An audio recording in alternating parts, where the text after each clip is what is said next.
মোচা রান্না করবো, এরকম করে কেটে নেবো, লবণ লবণ দিয়ে হলুদ দিয়ে জলে চুবিয়ে রাখবে। মোচার তরকারিটা করবো, একটু বেসন, লবণ, হলুদ, কালো জিরে, লঙ্কার গুঁড়ো দেওয়া আছে, মাখাবো। এটা সিদ্ধ করে লবণ হলুদ মাখিয়ে রেখেছি, হয়ে গেছে কড়াই।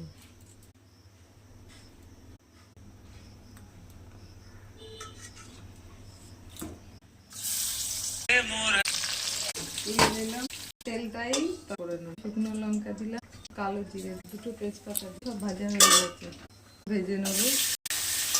ভাত দিয়ে দিলাম, এতে আছে আদা রসুন শুকনো লঙ্কা, শুকনো লঙ্কা, ধনে জিরে, লবণ, হলুদ দিয়ে অল্প টক দই দিয়ে দিলাম। এবার ভালো করে কষলাটা কষানো, জল দিয়ে দিলাম, একটু ফুটলে নামিয়ে। চার বড়ার এই রেসিপিটা একদিন করে খেয়ে দেখবেন, খুব ভালো লাগবে।